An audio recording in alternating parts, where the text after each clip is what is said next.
Yahtzee. There it is. I'm washing the blood of the Panthers. Okay. Who we taking, bro? First pick. Who we got? I'm not even going to. Let's skip the pleasantries, dude. Who we taking? Cut to it. Cut to it. Let's get down to it. Cut to it. Cut to it. Cut to it. Let's get down to it. Hey, man, welcome to the Cut to It podcast. This is my co-host, Coley Mick. We actually, we have a mutual friend. I believe he was actually your first agent or representative, I believe. Mr. Caleb Presley. Oh, yeah, for sure. Yeah, we went to played high school football together. High school football, huh? Mm-hmm. Yeah. What position did you play? What do you think? What do you think? Don't want to guess. Don't want to guess. What do you think? Tight end? It wasn't running back for sure. Yeah. D tackle. Safety. D tackle. D tackle. Yeah. I was actually backup safety just in case. Right. I was so fast, you know. Quick like a tiger. Yeah. Yep. I was very agile, man. A lot of like quick twitch. I was a quick twitch guy, you know? Yeah. Okay. Yep. Speed guy. Yeah. Hey, man, I love to do this. So we have some go-to questions, man. So okay. If you could implement a law that everyone had to do for one day for 24 hours, what would it be? They had to do it like once a year. I didn't go like Luke that. Combs Day. Yeah, Luke Combs Day. Luke Combs Day. What is that day? No electronics for 24 hours, and you have to spend over half the day outside. Oh, somebody gonna kill you. People are gonna go bananas off that. You want to see grown people cry? Take their phone. I know, man. It's sad, but it's true. Yeah. Coley, what about you? What you got? Coley Day. That's a good one. I feel like calories just don't exist that day. They can't be applied to your purse. You can eat whatever you want. It truly does not. I kind of feel like I have lived that way for the last 33 years. So. When he said that, Luke, you were like this. You said, I was like, you hit about sound nice. Hey, you hit about 3 or 4 convenience store runs that you were like, oh yeah, man. It was more of fast food, like cookout, you know, that kind of stuff, you know. You like cookout? What's going on with the fast food slander today? Cookout's unbelievable. You don't like cookout, dude? Not really. I was always a Ricky Prohl guy anyways.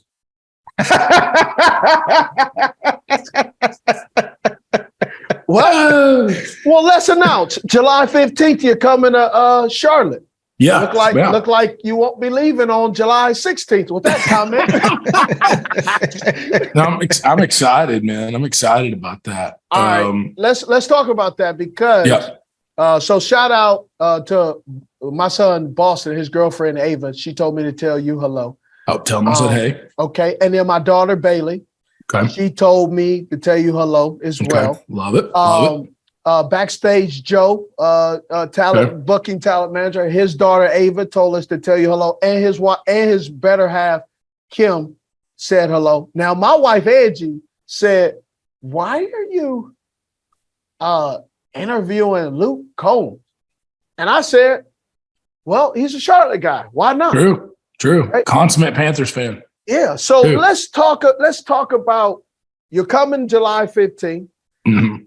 I have to tell you, I didn't start listening to your music until when we got you booked, so I could kind of like figure it out. Right. Still trying to figure it out. So bear with me. That's fair. However, where'd you start? What did you start with? I don't know all the songs because I was just trying to get them, and I'm like, like I don't do country music. Like I'll tell you a country music guy. Obviously, I'll be racist. Hootie and the Blowfish. Okay, I'll just kind of hit you with that one, right? Okay. I do like though a guy that I do kind of like, Brad Paisley, right? He's great. Listen to him. After that, I'm just not a country guy. Yeah. But that's fine. But I am interested in, because listening to your stuff, bro, like you got some 1 or 2 liners on there that I just want to, like, how? Like, how do you brainstorm on some of that stuff? Because, and then the other part, you know how like in the rap, just in the music industry, you have people, like, how do you know you have a bad album? Because I've heard some bad albums and you see the video, everybody's like, yeah. Is there not anyone in there go, hey, bro, that wasn't very good? Yeah, you know, I often kind of wonder that myself, you know. But I hear a lot of music and I'm like, man, that had to go through a lot of people to like make it this far. You know what I mean? Like there had to be a bunch of people that were like, this is it, dude. This is the one. But then when you listen to it, you go, yeah.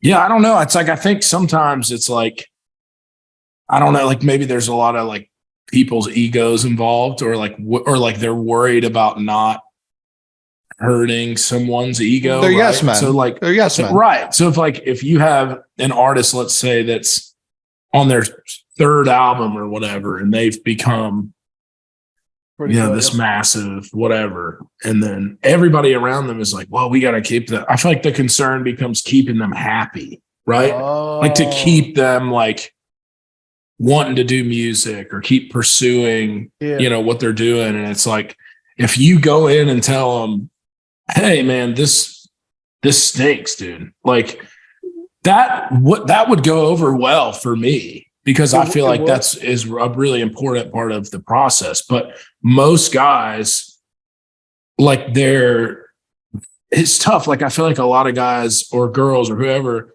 like I've noticed at least have a lot of like genuine like friendships outside of their job, or they don't have any genuine friendships with people that they work with. Right. So like a lot of the people that I work with, like, we can laugh about a lot of stuff. We spend time together outside of work. Now, not everyone, obviously, I don't want to make it sound like we all live on a commune together or something, because we don't, you know what I mean? But like, I have friends who work for me and guys that have been working with me for a long time who will give me honest feedback about songs that I play them, the day that I've written them, because the day you write a song, you're always excited about it. Yeah. Because you wrote it. To me, the litmus test of a song is, what do I think about it the next day? Like if I'm not super excited about it the next day, I generally won't even play it for anybody, because it's just like, I know if I'm still fired up about it that second day, I'll start playing it for my buddies in the car and be like, oh, what do you think about this thing? And it's guys that don't even do music for the most part. You know what I mean? Okay. It's just like, they're just like, I either love that, and like they're not afraid to tell me that they don't love it either. You know what I mean? Like they'll just be like, man, that's not for me. Yeah. Can people who don't work in music sometimes be a better litmus test? Because that's the consumer at the end. We all know music. No doubt. I mean, I think so, without a doubt. Right? Because like nobody in the music business is coming to my show. And if they are, they're definitely not paying to come to my show. Right. You know what I mean? So they're getting in free. Right. And it's like, and their main concern is all, a lot of it's numbers based. You know what I mean? So it's like, okay, well, if we got this song and it sells a lot, then that's all that's the job. Right. Yeah. And that's their job. So like, you can't fault them for it, because the job of the label is to make money for the label. So like, I just don't make any of my decisions based off of that. Right. I don't go, well, what's going to make the most money? Because then it's like, then it's not fun anymore. Like then I didn't move to town and go, how can I make so much money? I went to town and go, how can I like make a living? Right. And also, it be my life and be something that I really enjoy and that I truly love to do. I love to write songs. I love to play songs for people. And that requires me to do a lot of other stuff that I don't love to do. So that's the part of it. That's the job, is like doing album promo stuff or doing talking interviews but this is something that I enjoy. This is something that I enjoy to do, because it's something it's not like doing this to sell a bunch of albums, right? It's like, it's just a fun conversation. That's not some music. Like a lot of times you'll get in an interview and it's like the label has, or someone has sent over like these pre-scripted questions or whatever. I don't know. You know what I mean? Or maybe that's not happening, but sometimes it does feel like that, you know, where people are like, so tell me about this thing. You know what I mean? It's almost like they're reading off a piece of paper that's just like, ask him about this or ask him about that. Yeah, but you wrote that one probably yourself, though. No, Coley did. Coley did. Okay, right. Yeah. But like you guys did that on your own, you know. I think sometimes when you the head HNC, you got other folks doing some stuff. You know what I'm saying? I guess I've lost my title yet again on this show. You'll never ever be an HNC. I'm just going to. I know Mobb Deep. I know what that means. I know what it means. What was? Yeah. Go ahead. I was going to say, like you talk about songwriting and all that. What was the first song you remember writing where you're like, oh, I can do this. Like this can be a life for me. The first song I ever wrote was called, I wrote it, I was probably 22, I guess. So I was still in school at that time. It was called Day Drinking. And I thought, I was like, man, what a cool title, you know? And the song was like, it was brutal, you know, it was bad. But like shortly after, maybe 6 months after that or something, there's a band called Little Big Town, and they came out with a song that was called Day Drinking, and that song went #1. And I was like, well, at least I got the title right. You know, halfway there. Yeah. Like, cause I was like, at least I'm kind of like, you know, stepping in the same mud hole, you know, as everybody else, or at least, you know, I'm like close to something. So that was really encouraging for me. I always believed in my voice too, you know. I always just believed in my ability to sing, you know. I mean, for me, you know, I would compare it to, you know, I mean, I'm sure, you know, Steve, you run a go route, you know, you believe you're going to catch it every time, right? I mean, that's the way I feel. Like, you know, picking up a guitar and stepping on stage is like, you know, I believe that there's nobody that does it better than me. Even if there is, I don't believe that necessarily, you know. When you are writing these songs and going through this whole process, man, what do you hate the most about this process, right?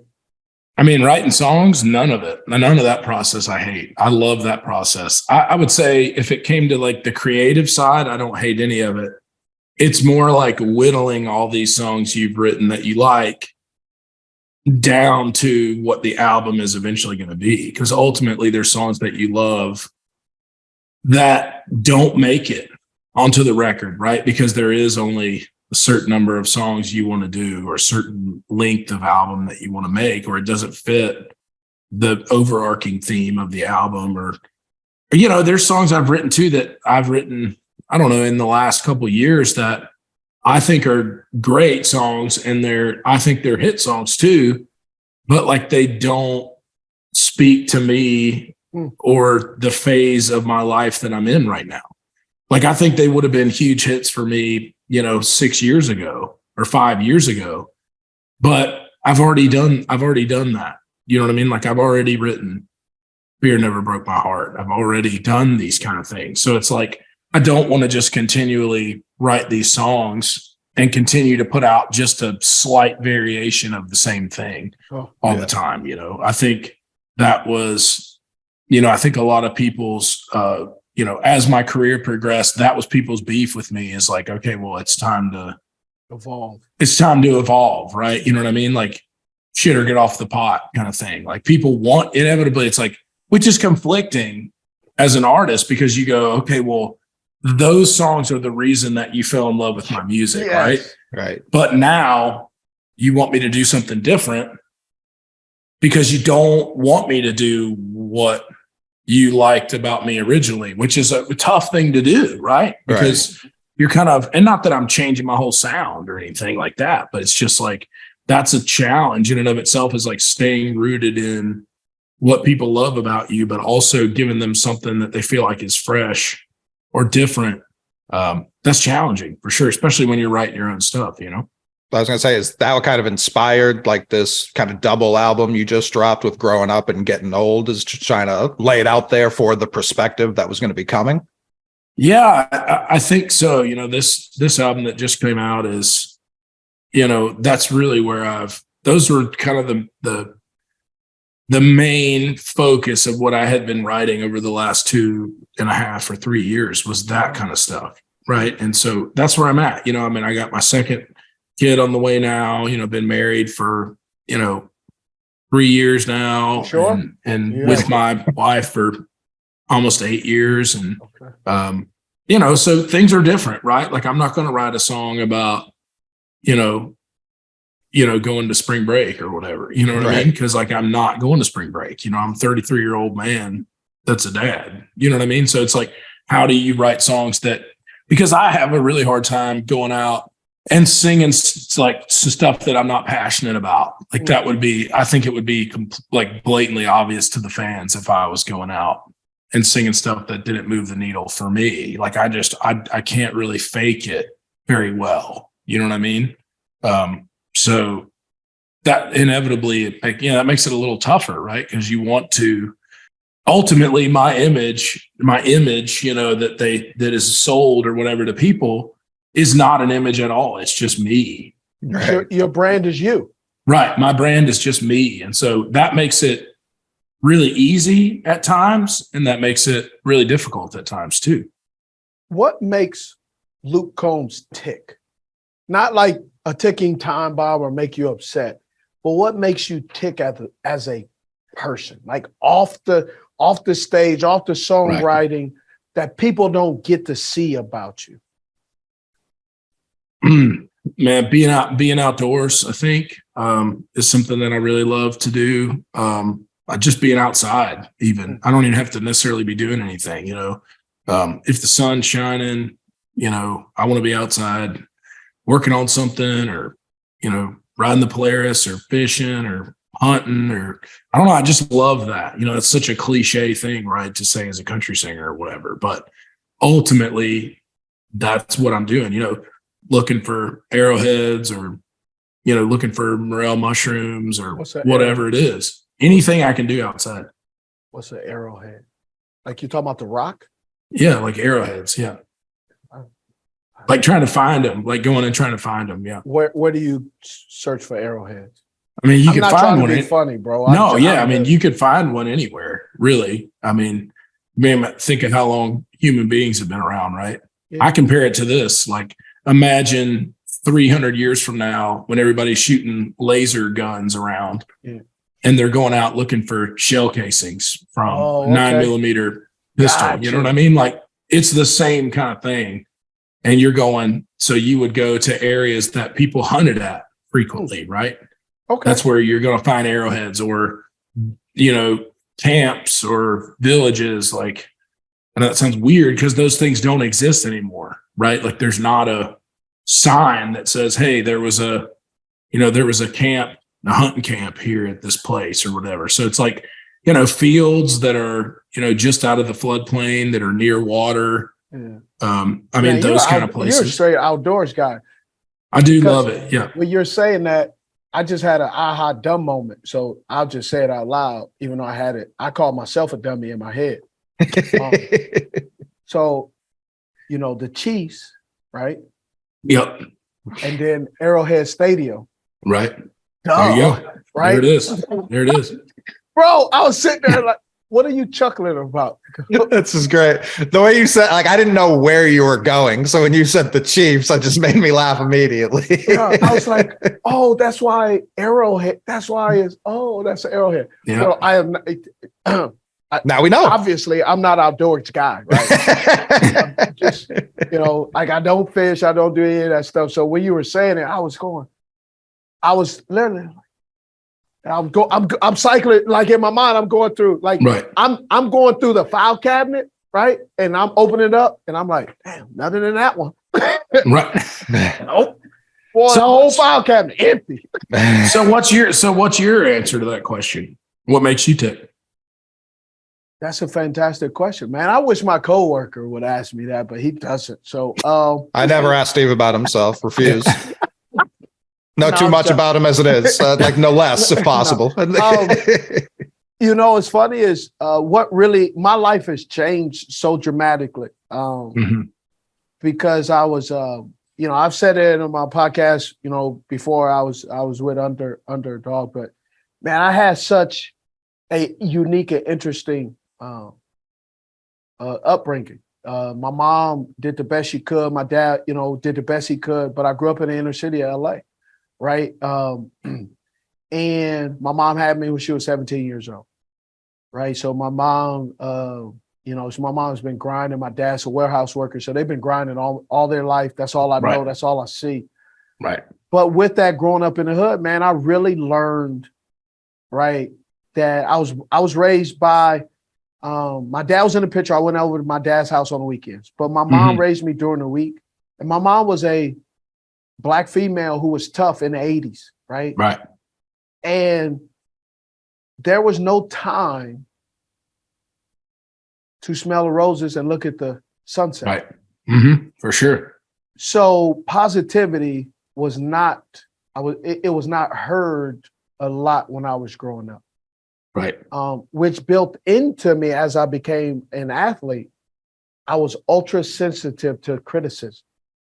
But I also was ultra sensitive because not like, oh, I can't hear it, but I was ultra sensitive to where it did not allow me to take compliments because I was always believing the other shoe was going to drop. That was like that someone was, man, for a long time in my career. What makes me tick is I was extremely comfortable with being uncomfortable, that I never believed where I was, I would stay there. Right. And so I was constantly believing at some point, all this was going to blow up. Right. And somebody's going to wake me up from the daydream. I'm not Steve Smith Sr. I'm not an NFL football player. I'm not a dude that went to college. Right. I'm not a guy that has a loving family, like all of that stuff. So the guy I am today is man, I have so much more gratefulness of what I went through that if I go backwards to change it, I wouldn't be sitting here talking to you guys. Right. So what makes me tick is I'm an overthinker. I'm an overprocessor, but I love the people that are around me. And I really love you too. Thank you. I really believe that I've lived 1,000 kings' lives. I've done and been able to experience things that a Black kid from the inner city of LA in the crack cocaine epidemic should not have gotten through. I lived through the LA riots, Reginald Denny, Rodney King. Like I saw those things. I saw things as I was a kid, and I experienced some things as I was a kid growing up. It screwed my mind up, man. Sure. It really made me. I look at people like, what's your angle? Right. It's really made me not trust a lot of people. And so the people I trust. But if you're in that circle of trust, and I feel like me and you not doing so good, and you do some things that I question, bro, I am done with you. Not done. I'm talking about if I drive past you and you my dog, and we ain't dogs no more, and you on fire, hey, hope it works out for him. Right. That's just me, right? And that's just how it was. And so that's what makes me tick. But I love to cook. I love to be handy. What do you like to cook, man? Man, anything, dude. I mean, what am I good at cooking? Okay. What are you good at cooking? Yeah, you're a grill guy. You were in the kitchen guy. I'm both, man. I'm both guy, dude. All right, hold up. This is an ethnic test right now, dude. Let's see. Do you grill? Do you put fish on the grill? Do I put fish on the grill? Yeah. No. Thank you. I appreciate it. No, I do not put fish on the grill. Thank you. Put fish in oil, breaded, or it's unless it's salmon. You And put if it on it's the plate salmon- though. No, I don't put it on the plate. I put it in a cast iron skillet. Thank you. I got a buddy. I got a friend. Shout out to my financial guy, DC. Man, DC, he invited me over I invited him over to the house. Now, you know, there's some folks, man, when you grow up, you just grow up differently, right? And my man was like, hey, man, I'm about to bring some fish. You think I can throw it on the grill? So first of all, you got 2 problems that you did. One, grill. Yeah. You can't come over to another man's grill and ask, can you use it? Can you use the grill? Right. Yes. Yeah. Hell no, you can't. Very insulting. No, you better watch. Right. Or I got to go use the bathroom and I say, watch it. Right. And just make sure it don't burn, but don't get comfortable flipping on my grill now. Right. Yeah. And then the second part, man, I'm going to bring some fish to throw it on the grill. DC, I told DC, I said, don't you do that. What kind of fish was it? It don't matter. You ain't putting no fish on my grill. Right. Fish don't go on the grill. And there's some people who are professionals and will disagree. That's cool. Sure. But this ninja don't cook. I fry fish, but I ain't putting it on the grill with the burgers, links, short ribs, all of that. But fish ain't happening, bro. Just ain't doing it. Yeah. I've never cooked fish on the grill. Okay. I can't imagine how. I mean, I've cooked it. I've sauteed it in the pan. I'm not cooking fish, man. You guys can keep the fish. I'm not cooking it to begin with. You don't. I had trout for breakfast this morning. Hey, that's a good protein, bro. So rainbow trout. That's one of the ways we differ, for sure. I had trout for breakfast. Trout and eggs. It was good. Ooh, that's pretty good. It was good. You like flounder? Oh yeah. Yeah. I don't like fishy fish. I like some tilapia. You can tell I'm black. Man, if I had to pick one fish, man, dude, I'm from North Carolina, man. I'm eating catfish. Catfish, dude. Catfish, man, that's the dirtiest fish. It is, yeah. My wife hates it. She hates catfish. I love it. I haven't had catfish in a while because I'm trying to. I gained a lot of weight after COVID, and so I'm bending back up trying to get my sexy back on. I hear you, dude. I hear you. Me and Luke also blame COVID for our. For sure, yeah. Mine was COVID, no doubt. Yeah, definitely put on like 2 bills during COVID. Yeah. At least. Yeah. What? I like. I'm a breakfast guy, so and here's the other thing I like to do. 2 things I love to do. Right. So I love cooking. I love cooking desserts. Right. I like baking. Okay. Not baking. Baking. Right? Yeah. Baking. Got it. And man, I make preserves, bro. I like preserve. Yeah. Yeah. You grow your own fruit or you buy it from the store? My wife does. Okay. Yeah. That's awesome. Some of the fruit we get, some of the chicken and some of our meats and then our eggs and stuff. It comes from a little farm up in North Carolina. It's called Watson Farms. Okay. And so we get man, back in the day, bro, before COVID, man, they were sending eggs. We had to clean them thing. They had bird poop on them. Oh yeah, mine do. We got chickens. Yeah. Oh, y'all got chickens? My wife wants chickens. They're awesome. I'm not. Your kids would love them, dude. Your kids would love them. Yeah. Who cleans up the poop? It depends, really. You know. Yeah. See, that's the wrong answer. Depends mean I have a high probability of it being my turn. Mm-hmm. True. I mean, you could get a guy though. I say I don't want to pay nobody. Well, I mean, get your guy right here, dude. He lives in Maine. Well, don't let him live in Maine anymore. Move my whole family. Put me next door. Do it. You won't. I won't. No, you sure won't. I won't even pay my landscaper. And also, how low on this pecking order do you think I am? He said he'll clean the shit. No problem. You need a guy, dude. Hey, you gotta hire within, dude. You know what I mean? Unbelievable. This is Bandit. He founded Underdog Fantasy so that humans who really love sports could play with their friends and win some big prizes. Tell your human to go to underdogfantasy.com today.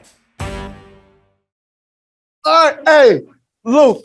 Hey, when you come to Charlotte, man, me and Joe, I want to come to the concert. Okay. Yeah, I'd love to have you, man. Love to have you. I would say, let me tell you, this man, if you're not, I know you're not a country fan. I saw Luke when he was in Boston. Was that November or December last year? Yeah, December? TD Garden. Yeah. Yeah, did 2 nights there. It was awesome. You may not leave a country fan. You'll leave a Luke Combs fan, because I wanted to ask you about this specifically. You perform like an athlete. Like, you perform like you feed off the crowd. There was a point towards the end where it seemed like you were almost about to like fight the crowd, not even in a bad way, but like you get very amped up. For sure, man. Yeah, no doubt, man. I mean, it's what I live for. I was gonna say, that's your favorite part of the job, the performing. Oh yeah, I mean, that's like why you do everything. You know what I mean? It's like it's all worth it, right? It's like, I mean, it's game day, right? It's like you spend all week in the weight room and at practice, and doing press stuff or whatever. Like, nobody sits in their backyard when they're 7 years old and pretends to be doing interviews. They pretend to be catching a touchdown pass in the Super Bowl. That's what they pretend to be doing, right? So this is my version of that. You know what I mean? Like, when I was singing, to my aunts when I was 5 years old, listening to country music on the radio, like, I would be lying if I said, oh, I always thought I was going to be doing this, but because I didn't. I didn't pick the guitar up until I was 21 years old. That was 12 years ago now. And so I was in college, failing out, didn't know what I was going to do, but I had been singing ever since I could talk, and it just all made sense to me one day. It was like, this is what I'm supposed to be doing. This is what I've been training my whole life to do this. Mm-hmm. And I didn't even realize it, and so when that happened, I just, I had no choice but to like seize my opportunity. And, I still had time. I'm thankful for that time in my life, because I think there's so many people that go through life and they don't realize what their true calling is. They never find it, or they find it when they're 50 years old, or they find it, long after they've, lived way too much life, where it's too late to do this thing or whatever. And I found it at the perfect time. I was 21 years old. I was in school, I was working 2 jobs, didn't know, coming up on the end of college, and I'm going, what does this look like for me? You know what I mean? Like, what am I going to do? Like, I'm just not passionate about any of the stuff that I'm learning about, or, none of it really excites me, and then when I picked the guitar up, man, I was ready to go, dude. I mean, it was like plucking Kurt Warner out of the damn supermarket, dude. You know what I mean? Like, I mean, that's what it was like, dude. Well, you were had like an early draft of Hurricane, like pretty immediately, no? Yeah, I wrote that. So I wrote that song in 2014. So September of 2014 is when I moved to Nashville. Yeah, I wrote that song probably December of 2014. Put it out the next year, some point 2015, and then it went to radio in 2016. And then it was number 1 in May of 2017. And that was my first of 15 number ones now. Not to brag. Crazy. Crazy. Do you get caught up in that at all? Do you go hunting for number ones, or do you just let it happen? I mean, I think you would always want to, right? Like the ultimate goal would be, to write a hit every day. I mean, there's guys that, and there is guys that do that. You know what I mean? Like, I'm not saying that I do that. You know what I mean? It's like, if I've written hundreds of songs, hundreds and hundreds, without a doubt. And I mean, 15 of them are number ones. You know what I mean? And ultimately, trying to think back on it now, there may be not even 100 of those songs that are even released and recorded. Wow. Right. You know what I mean? So yeah, not every song is a hit, but I mean, I think having, I remember watching baseball growing up and being like, man, this guy's got a 370 batting average, and we're excited about that. He's only hitting 37% of the pitches that get thrown at him. You know what I mean? Like, I was blown away that was like a good. I mean, that would be like the best guy of ever. Comfortably the best, yeah. Right? Comfortably the best guy of all time. And so I'm going, well, hey man, I got a shot. If I only got a hit, 2 out of 10 or whatever, dude, I can do that. Yeah, just to get in the league. Yeah. Just to stay in the league, not even the best, just to be in the league. I'm in the rotation, dude, if I'm batting 200. You know what I mean? Like, that's the right, I think it's the right attitude. What? Oh, I was going to say, Caleb was describing your backstage. It's kind of like a clubhouse. Who is Caleb? I told you before, but mutual friends. Okay. All right. Listen, I Caleb, short-term memory, right? It's true. Yeah, it's true. Aspartame. That's why me and Caleb worked together for many years, and Luke and Caleb played football together for several years. And he was part of your album release for Getting Old as well. He was, yeah. Which was very funny. Now, what was my question, Steve? I can't remember where I was. Oh, you're backstage. Yeah. What caused you to go full clubhouse like that? And what's the work like breaking it? Well, first of all, describe it. And what's it like breaking that down, moving it city to city? I mean, all of it's a tremendous amount of work, right? So, we're playing these NFL stadiums this year, and I got a stadium you can play in if you want to come. Yeah, I'm coming. All right. Which one? Arrowhead. Doing it this year. There you go. Yeah. But the breaking it down is, obviously that's not something that I'm doing. We have a guy named Andrew McCloy, who's a complete rock star, and he does all of our hospitality. And so he sets up the meet and greet rooms, my green rooms. It's a lot. I mean, it's a tremendous undertaking, right? I mean, so I can't imagine we have anything less than 100 people out there full time. I mean, that you travel with for these shows. Yeah, for these shows is at least 100. I mean, there's catering for all those people, and that's just my people. There's 4 openers, so they've got, there's got to be 300 probably people that are working back there that are just associated with us. So that's right. Not the venue security, the local, stage hands and stuff that are helping us with load in and load out. And I mean, it's thousands of, 1,000 people minimum to get one of these shows going, because it's like, you think about all the people that work in Bank of America Stadium on a game day, those people are all working at my show too. And then on top of everyone that we're bringing. So it's probably not dissimilar from, playing a visiting NFL game, I would imagine. Yeah. You're loading all your stuff in. They're giving you, because like when I go, play Bank of America, like my green room is going to be the visiting locker room. Right. Like I'm not going to be in the Panthers locker room. Right. Like, so that's like the room that's even at these arenas. Like if I'm playing in Calgary, my green room is not the Calgary Flames locker room. It's whatever locker room the visiting team would be in. And so that's kind of considered like the best room in the stadium for someone to come in and be. So that would be my room. And then the band has a room, and then the crew has a room, and we have a bar for our guests. We have meet and greet rooms. All of our openers have their own green rooms. So, I mean, it's a big undertaking, no doubt. How do you pick the openers? Well, I mean, I've always picked the openers myself on all of our tours. I have, not everybody does that.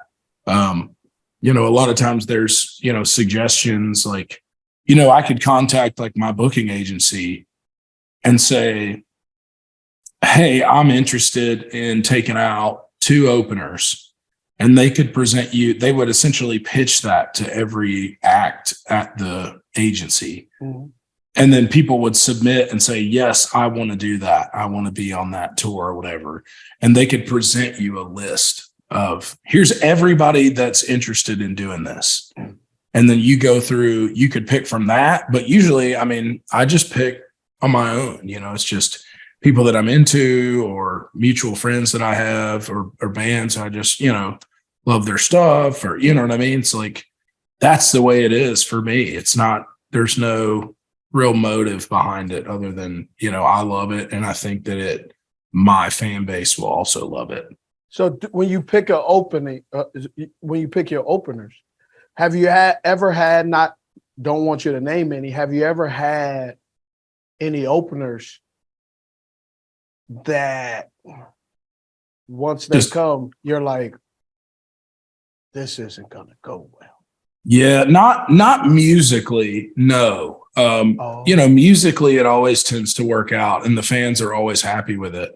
But there have been some folks who, have been, just different. Their camp is just different than we are. You know what I mean? Like we go play pickup basketball and we go play golf and we go to Top Golf and we, play Madden in the green room. Like, you know what I mean? Like, so we're always like hanging out, joking around, like, it's more of a fun environment for us. And some people, some artists just don't have that personality, and it's nothing against them. It's just, it's different strokes for different folks, right? Like some people are more quiet and calm and reserved. And so their camps tend to be quiet and calm and reserved. So that doesn't always gel with us because we're used to, just having a great time with everybody and laughing and easygoing and easy to work with. I mean, I think that's the way that I like everybody to be. And I generally think if you asked anybody, that's how they would tell you that we operate 99.9% of the time. We try to be, super accommodating to everybody. But sometimes, like I said, people are just different and that's fine. You know what I mean? That works good and well. It's just, it's not as fun for us if somebody's not, we've had openers come out where they're the same way we are. And it's like the best thing ever. And you're like, oh man, everybody in their camp's great. And they're all funny and they joke around and they don't take themselves too seriously. But not everybody's like that. That's all right. Yeah. So you like golf and Top Golf? I like both. Yeah. I'm not good at either, but I do like both. No one is. Yeah. Oh, there's some folks out there trying to get on the tour. There's true. There's some good folks out there. Unfortunately, I wish there wasn't, but there is. Infuriating. Yeah. I can't figure it out. I'm going to figure it out. Which one? Golf. Golf. Man, I'm still trying to figure it out, bro. I feel like I'm so afraid of how addicted to it I'll become if I get even decent at it. You know what I mean? Especially like how much I love hunting, and not that I'm any good at that. But I really love that. I'm addicted. What's to a that. bad hunter look like? I know several of them. There's a lot. Yeah. I mean, there's definitely a lot of guys that miss. Or just out there for hours and gets nothing. Yeah. But that's part of it. I mean, dude, you think batting averages are low? Get into deer hunting averages. Bro, I dude. can't do the deer hunt, man. To sit around, wake up, get up early, you sitting in the cold to get nothing 6 or 7 hours. Man, there's so many other things I could do for 6 or 7 hours. Yeah, you probably like turkey hunting more than you'd like deer hunting. Yeah, I like pheasant. I like pheasant hunt. Well, that's fun. It's very active. Yeah. Yeah. I won't do dove though. I can't do dove, bro. No, too cute. I just can't. I just don't think we should be shooting doves. That's fair. To each their own, They're delicious though. Yeah. How much meat is on a dove popper? And I could whip you up a dove popper, man. I'm straight, bro. I can't. So you've had a jalapeno popper, right? Not really. I don't like spicy like that. You don't like? Well, you can core the seeds out, and they're not spicy. It's just like that's too much work, bro. I'm good. Like I know what I like and I know what I dislike, right? That's fair. Right. I like jalapenos a little bit on nachos, when I was eating nachos, but I'll do pheasant. I just spiritually, right? I just think that the dove represents Christ. Too pure. Right. I just don't. It's unsettling, man. Right. It's unsettling. But I'm like, they are delicious, though. I'll tell you that much. Unfortunately, for the dove, they are wonderful tasting. Adam liked that apple he ate too. That forbidden fruit was sweet too. For sure. Really, for sure. I'll take. You're the one who brought it this way. Yeah. It's Yeah, golf though, man. It's Masters week right now, right? Oh, yeah, yes. it is. It's happening right now. Yeah. It'll be tough to golf when you come in July. It'll be hot. Yeah, it's gonna be hot. Well, and I'm not gonna do it either because a lot of my family lives in Charlotte. Oh, yeah. So you're from Charlotte. I know we're gonna get to that. You're from Charlotte. Yeah. You know, so how does a kid from Charlotte migrate down to Nashville? I mean, obviously because of the music industry, but you know, what's the purpose? What was your goal? You born and raised in Charlotte, right? And then you moved to Asheville when you were 8. And then it just after that? So it's I was born in Huntersville specifically. Okay. And I lived there till I was 8. Went to Huntersville Elementary, and then moved up to Asheville with my parents when I was 8. Lived there until I went to college. I went to Appalachian State for school, and I loved it. I just love the mountains. The mountains have always kind of felt like home to me, and so I think that plays into the kind of music I make as well. And the things that I like to do, and my parents are both very active. My mom loved to hike, and my dad loves to garden, and they both love to be outside, and so having that time and space, I think is kind of reflects in my songs a little bit. And but yeah, I mean, once I picked that guitar up, it was like I was playing 4 or 5 shows a week in North Carolina within a year and a half of doing that. And then it was like, okay, well, what's this look like if I don't move to Nashville? Right? Like there's not really any upward mobility in being like a bar band. You know what I mean? And not that I wouldn't have been okay with that. I would have, but I just thought, why not give it a shot? Right? Like I'm not gonna wake up when I'm 60 years old and go, man, I'm glad I didn't chase my dreams, Like I couldn't imagine doing that. And I felt like I had a shot, like I felt like I had, at least the talent enough to get something done. And whether that was just being a songwriter or anything, any job in the music business would have been great for me to have, because I would have just enjoyed what I did every day, whether that was, I don't know, working at A&R or, finding new bands or, it could have been anything. I wanted to work in music in some capacity. And I knew that once I picked the guitar up. And you have to, you got to be present to win. I think a lot of times in this industry, not as much as it used to be, with the rise of social media, you have a lot of guys that, are going and playing arenas now that don't live here. So I think that's a good thing too. But at that time, especially, it was like you really had to be here to make it happen, and so that's why I did it. It's because this is where, people that had a common goal of, wanting to make it, and, people that wanted to write songs, and people that wanted to be in bands, and people that wanted to try to achieve, their dreams were all living here, and I think Nashville is really unique in that way, other than, acting and, living in Los Angeles, or moving to Hollywood, it's the only other place that's really like that in a lot of ways. I mean, maybe Broadway, like in New York, would be another scene that's kind of similar to that. Like everybody that wants to do it kind of goes there, Florida for tennis, right? A lot of folks in Florida. And golf's big down there too. A lot of golf. You could go down there and play golf, 365 days a year, and so a lot of those golfers are living in Florida too. And so it is one of those things, you move here for that, you know what I mean? To be around the best people that are doing it and try to get in that mix and prove yourself. Was there at any point you felt so discouraged that you questioned, was this the right move for you? No, not for me. Wow. No, I just, I just wasn't, because to me it was so, like you were saying earlier, right? Like you could have never imagined when you were a kid, your life turning out the way that it is now, right? I mean, and I was the same way. So I was an only child. My dad was a maintenance man and my mom was a receptionist at the bank.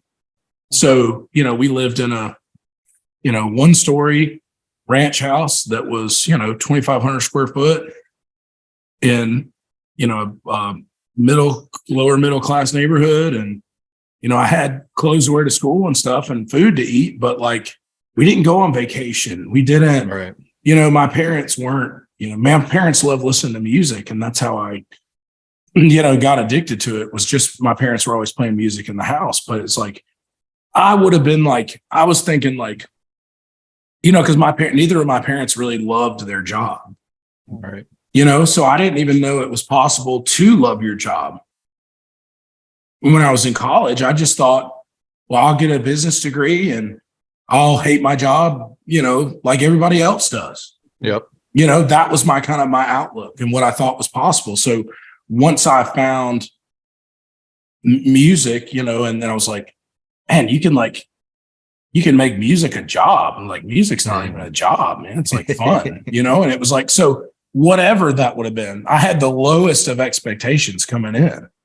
So it was like the only thing it could be is better than what it already was, which was enough. It was enough for me, like playing in a band in North Carolina would have been enough for me because I was making a living. But I just thought to myself, why not take a shot? Because it can only get better. It's not going to get any worse because I can already I know I can make a living already doing music. And that was the only goal, was to have a job that I loved. Because once I figured that out, I was just like, that's what I'm going to do. I'm just going to have a job that I like to do. I never even thought about that, if I'm being honest, just sitting there thinking about, like what you said, is like most people get a job and like the normal thought is, I'm going to get a job that I hate. Right. You can't wait to get home to get away from your job, right? The weekends. You're looking forward to the weekend. Right. And for me, I look forward to coming here for a day of work as much as I look forward to coming home to my wife and my son, Yeah. And so I think if you can achieve that, then, I mean, how could your life not be great? You know what I mean? Like why not try to get a job that you look forward to going to, that's exciting and that, makes you, fired up. I mean, that's the way it is, right? Like I love going home and cooking and being a dad, but I can't wait to get on the bus and go play shows, because I love doing all of it. You know what I mean? So every day is like, I look forward to every day, and I think that's a blessing, to be able to just wake up and go, man, I don't know if I got work stuff today or if I'm just at home today. It doesn't matter, man. I'm gonna have a great day either way, I think the key you said was the word enough. Every right. Especially in the entertainment business and comedians and musicians, it's like when they set off, like, I just need to cover my basic necessities. Right. Anything over that, great. I'm not going to say no to it, but as long as I have that covered, like, I'm not even really working. I'm just living. Yeah. That felt like my secret a little bit. Like my secret to, the success is just not having to be, not going, I'm going to be, selling out stadiums all over, the US and arenas all over the world. And that, that would be, if that was the bar, then all you can do is be let down by that. Really. Right. A lot of pressure. Yeah. You know what I mean? So, but it's exciting. I have an exciting job and God, I'm looking forward to that Charlotte show, man. It's going to be fun. It's going to be a lot of fun. Yeah, I want to come. I'm going to come out, man. Dude, so I got something funny that's going to happen at that show that I think you're going to like. So I don't know if I've been in a fantasy football league with my best friends for over a decade now, going on 11 years. Oh, wow. How much we win? Not much. It's like $100 a guy. It's not like a tremendous amount. It's not high stakes. No. How often are you taking home the crown? No, never. I've never won. See, I've never won. That's not what I asked. Right. I said, how much did we win? Because you picked me. Oh, I did. Yeah. And I got you some money. So how much did we win? No, I've the best I've ever done second. Okay. Unfortunately. We so I got my money back. You got my money back for me, I appreciate. I didn't get your money back. I got us some money back. So I owe you $50. We're splitting it. Yahtzee. There it is. Yeah. So we did our, this is a true story. Okay. We did our fantasy draft in Bank of America Stadium this year, which was awesome. It was like the coolest thing ever. Yeah, this year. So I did it. When was that, Massey? In August. So August of last year, we did our fantasy draft there. And I had already booked my Bank of America show there. So these are like some of my best friends in the world. Okay. So we decided that day, we said, okay, well, let's high stakes the bet this year, because we have, the way we decide our league is, so there's the 2 teams in the middle of the league don't go to the postseason. The top 4 teams go into a winner's bracket.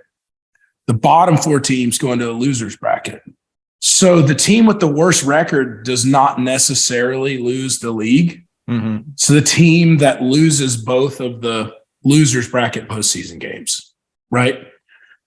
So what we decided to do this year is the losing team, the loser has to get on stage with me at Bank of America and sing a song in front of the entire crowd with my band this year. So that's going to happen at the Charlotte show. It just so works out that my 2 best friends in the world were in the losers game, right? And as we all know, the horrible tragedy of the DeMar Hamlin situation happened. That was in the final week of the season.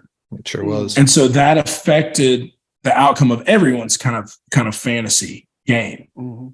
And so what ended up happening was one of the guys in that game had somebody on the Bengals or something. And so they decided together that they would just both lose. Oh. And so now they're doing a duet of Picture by Kid Rock and Sheryl Crow together. And so they're going to come out and I'm going to announce that to the crowd. Now, what is there? How can they sing even a little? No. Okay.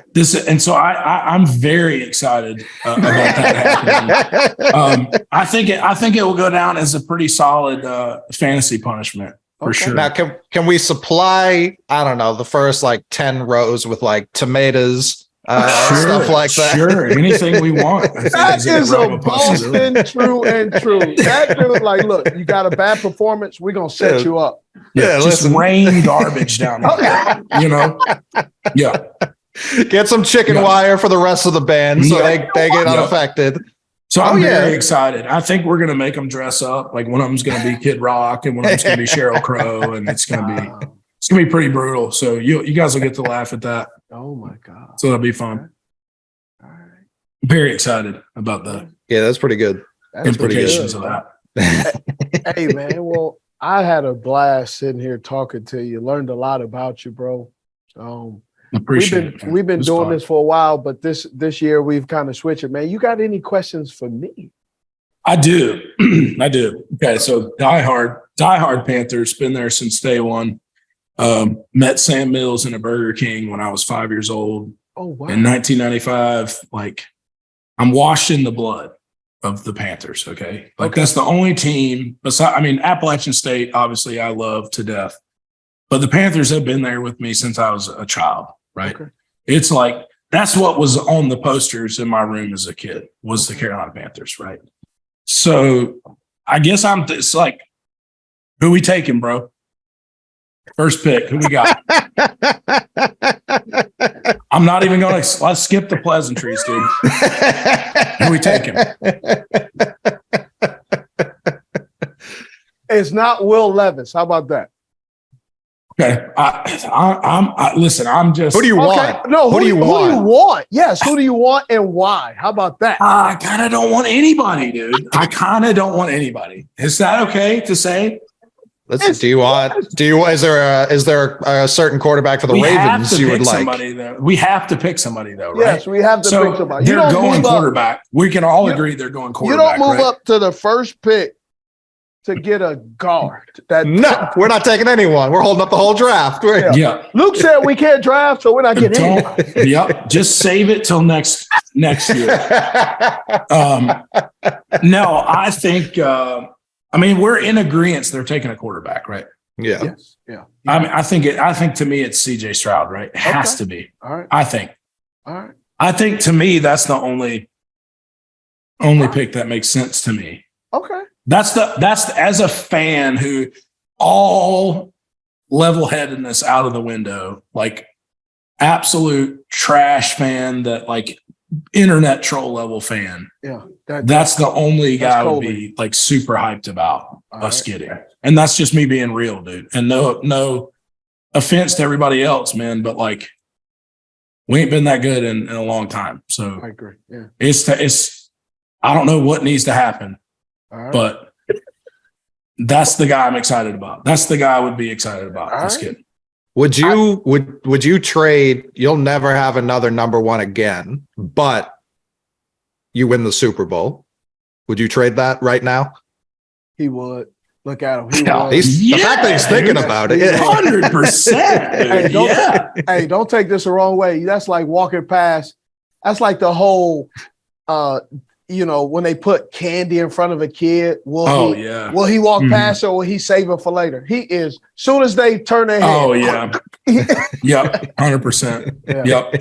I don't know, man. Like it's been, we've had some incredible years, there's been some, to me, like years that I wouldn't trade for anything. Right. I mean, obviously the 2 Super Bowl runs were just amazing to watch. Like, so incredible to be a part of. Adam Vinatieri was at my show this past weekend, and I had some choice words for him when we first met. Yeah. We had never met each other before.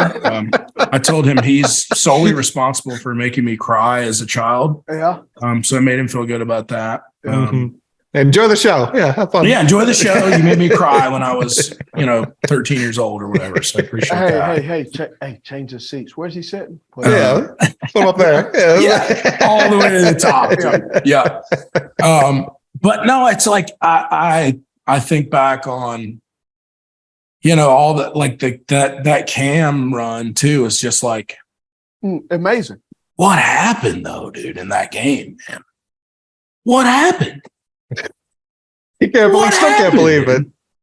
Von Miller is what happened. Yeah, Von Miller. Sure. That's true. Yeah. But what happened? DeMarcus Ware, I know. To lead, you gotta kind of had some good players on that, Yeah, I know, man. I know. It's just. Do you think? I don't know. I'm just ready to like I feel like I turned the game on, the first game of the season, and I already feel miserable, and it hasn't even started yet. That's what I feel like. You're in an abusive relationship with the Carolina Panthers, is what I'm hearing. I am, man. I really am, and I just can't let go of it. You know what I mean? I live in Nashville. I could easily jump ship and be a Titans fan, which I'm never. Oh, that's a bad idea. That's a bad idea. I've gone down with this ship many times before, and I will continue. Complaining about the Panthers. The Tennessee Titans. Well, that's the Titanic right there. Go down with that ship if you want to. At least there's a little at least in the last couple of years, it's like, oh man, there's a shot. Hadn't felt that way since Super Bowl 50 for the Panthers, at least. It's like we just haven't had since Cam. We haven't had the guy at the helm. That's like the guy. That is exactly true, and that's why. When you lose your guy, right, that you can say that you could take that Atlanta Falcons. You can look at the New England Patriots. Whether you like it or not, Alex Smith, Kaepernick, with the San Francisco 49ers. I mean, Ben Roethlisberger, before Kenny Pickett. Drew Brees. Yep. Oh, Brees, man. That guy broke my heart a lot. Yeah, I didn't mean to do that. My apologies. Yeah. There's so many guys. And it's such a hard process. Yeah. Because you can get a guy and he checks all the boxes. Mm-hmm. right? And we've all been on teams where you know a guy, what he can do in practice, but you never can predict what a guy does in a game. For sure. Yeah. Right? You can't predict. There is literally no measuring stick to say a guy gets deer in headlights or when the lights come on, he freezes. Like you can say, oh, he wasn't feeling good or something, but you never know when a guy cheeses up. Right. And you don't know. Like in the music business, you can hire a musician or hire someone on your staff, and until they actually go with you on a tour, right, you don't realize, like in the office, they're multitasking. Right. It's like we call it red light fever. Yes. In Nashville, it's like once the recording starts, it's like, oh, once the camera's on, it's like, oh, geez, man. Like they just get, Yeah. And it's, I get it, man. And it's, I think about, there's got to be infinitely more, highly touted quarterbacks that haven't worked out than ones that have, right? But it's like, it's, you think back to like a guy like, Josh Allen's like, look at all the guys that got drafted before he did, Brady is the example, right? The guy that like, it's a ton of guys. Joey Harrington. Yeah. Right. Like, I don't necessarily think Joey Harrington was a bad quarterback, but he went to the Detroit Lions, man. Right. Right. Was it the Detroit Lions? It wasn't like the Detroit Lions. Like he was holding the Detroit Lions back after Joey Harrington. They were smooth sailing. Like that was not the case. Right. So it does have to do with, you could get a good player in a bad team. And like, I heard fit is perfect, like fit of people. Man, I heard a coach told me, you got to be careful with some of these young quarterbacks. Great example. They said right now, what's the kid? Josh Wilson. Not Josh Wilson. It's not Josh Wilson. What's it? Who? Zach Wilson. Yeah. Zach Wilson with the Jets. They said he is on the precipice of being ruined because of how he's been coached and what he needs and he's not getting. Right? Somebody told me in that organization that what Drew Lock went through with last year before they made the trade for him, that just got to get a guy out of that system because of what's going on. And man, I had so much like mentors, right? Having a mentor that actually knows the business, not a mentor that will just guide you to make the good decision, but a mentor that knows the business, that will teach and help you develop.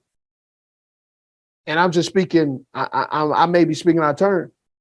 It has to be essential for you to be successful in the music business because you've never been in the music business to the capacity and the level you're at. Right. Without a doubt. Yeah. Yeah. And it's having that, that good group of people around you is instrumental, man. So, there it is, right. It's like everything has to fall in place. It's not it's not on one guy's shoulders, so to speak. You know what I mean? There are, your generational guys who are going to kind of rise to the occasion of whatever situation they're put in. Yeah. But if you get a guy that's going to go in there and, he's going to throw 2 touchdowns a game and half a pick every game, you can win a Super Bowl with that guy. No, you can't. Yeah, you can. Okay. Jameis Winston? No, you can't. Jameis does not have that ratio. Jimmy Garoppolo? That is not his ratio. Jimmy Garoppolo? Is he throwing 2? I'm just saying, you threw it out there like anybody can do it. And I just think it's that, here's what I also heard. Can the other team exploit and use that against us? And that's the problem at quarterback, is that some of these young guys have so many flaws. Right. That teams are exploiting, and so many of these offenses in the National Football League are running the same offense. Right. And so defense is starting to catch up with. Mm-hmm. Right. You got, the Jets now,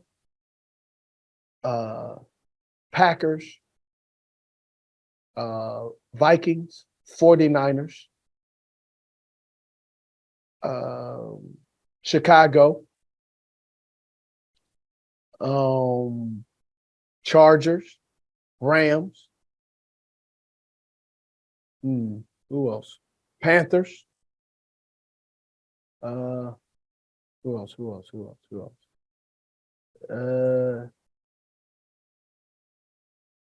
Just those are off the top of my head. 8 of those 8 teams. Oh, Bengals. Man, they're running the same offense. They're from the Kyle Shanahan, Gary Kubiak, Sean McVay tree.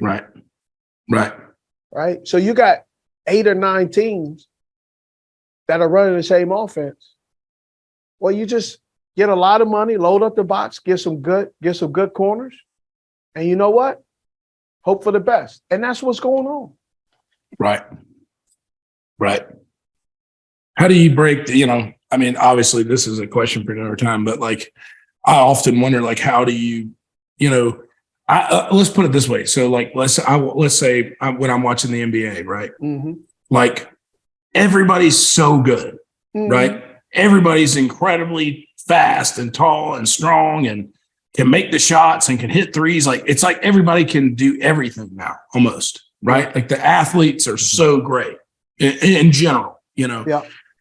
But it's like, so the breakdown at some point is coaching, right? Yeah. So that has to be the difference maker, right? And so then I watch the NBA and I go, okay, well, just nobody plays defense. Yeah. Pretty much, right? So wrong. You think I'm wrong in that? I think everything you just said about how good they are offensively, it looks like they're not playing defense because of how talented everyone is. Sure. But you can't even compare, like, when you're putting 150 points in a game, dude, it's like, come on. That's rare. 130 is not rare. But it's like, not as rare. It's not, you're not surprised when you see it. No, I'm not surprised, but that's a lot. You're taking shots that account for more now too. It's like rare. It's rare to see a game where the scores, each team is under 100 points. That's pretty rare. For sure. But even in like the 70s, when they were just running and gunning, those games were like 140, 135. True. That's true. That's fair. But it's like, I can't imagine, like, some of the greatest teams of all time, right? You also think of some of the guys on those teams that were defenders, right? Absolutely. In the sense of the Shaqs, the Dennis Rodmans, even the Michael Jordans of the world. You know what I mean? Like, he was so great at defense. It was just overshadowed by how once in 100 lifetimes good he was at offense. You know what I mean? So it's like, I think there is a possibility someone to come along and go, okay, man, like, we're going to put an emphasis on defense. We're going to be the team that does that. Somebody has to step outside of the paradigm and go, well, how do we shut down the Golden State Warriors? Well, we're going to be the team that figures it out. We're not going to be the team that outshoots them. We're going to be the team that keeps them from scoring 130 points. Well, I think the easy answer and the true answer is we're seeing it in college, and we're seeing it in I think we're seeing it in college basketball and college football. Organizations, schools are not giving coaches an opportunity to stick around and have the confidence that I can develop a defensive player and maybe stymie my offense for a little bit to develop, because if you do that, you're fired. Well, right, because offense sells ad space, right? Yes, that's what it is ultimately. 1,000%. Right, like the fans don't want to. The run of the mill fan does not want to watch a 3-0 NFL game. No, they just don't. No. Right, that's ugly. But if the Panthers won a Super Bowl and scored 3 points a game, I'd be stoked about it. Well, here's the other part too, though. Is, if I go back to that Baltimore Ravens defense, why that was interesting is they did have players on offense too. They did run the football. They had Shannon Sharp. They had Brandon Stokely.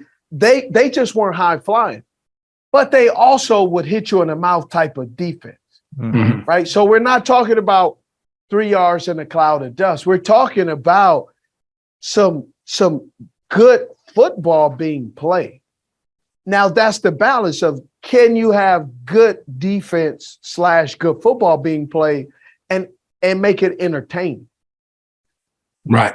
True. That's the hard part, because now we're up against, I want to see threes, right? Even watching like AAU, because my son plays basketball, AAU basketball, and we got centers that are outside the key shooting it. Right. Bro, ain't nothing about you told me you're going to make this shot. Right. But you went ahead and shot it anyway. Yeah. So Crazy. It's just tough. I mean, San Diego State, they just lost, but how they played and got them in there is aggressive defense. Agreed. Right? And let's be honest, that's unsexy. Right? Nobody wants to say, yeah, I'll shut them down. That's not it. So the old style of sports at that time was accepted. The new style of sports today, based on Instagram and all that stuff, man, it has to be likable. It has to be something that clicked through, man. And technicians no longer are looked at, right? Even in baseball, like Ichiro is not valued, right? A guy that can place the ball anywhere. Nah, they don't want that. That might be coming back. Ever since they banned the shift, that might be coming back. But I hope it is. But you know what I'm saying? Like, it went away. It certainly went away. Yes, yeah, all you guys 1,000%. like, I'm home run or warning tracks. That's it. Like, bro, I thought it was the team who scores the most points. Right. And scoring the most points is what? You got to get on first, and somebody has to knock you to second and third, but that doesn't happen. So the game is evolved, and our fans. So I would push back because, like, Draymond's one of the most recognizable NBA players, and he shoots about as well as us three. True. Well, you don't know how I shoot, but you're right. You don't know how I shoot, sucker. You've told me you're not that great at basketball. But I said not great at basketball. I didn't say anything about shooting. I will shoot your around the world lights out, son. I promise you won't. I promise you won't. Promise. All right. Well, all right. I say in my family, you make a promise, you better be sure you can keep it. I wouldn't listen. If you said we're going to go run 40s right now, I would not promise I would beat you. Okay. I would not. But in shooting, you are. Oh, around the world then. Okay. I'll be on the other side where you still trying to get on me. Okay. All right. Speed competition. Yeah. It has nothing to do with speed. It just has to do with technique, Playboy. Oh, I know. Hey, appreciate you, Luke, man. Yeah, absolutely. Hey, looking forward to seeing you. Yes, sir. July 15th, coming to Charlotte. Not Arrowhead, not in Boston, but Charlotte. And I plan on trying to make it out there, bro. All right. We'll see you boys there. Appreciate you. Appreciate you. Thank y'all. Cut to it. Let's get down to it. Cut to it.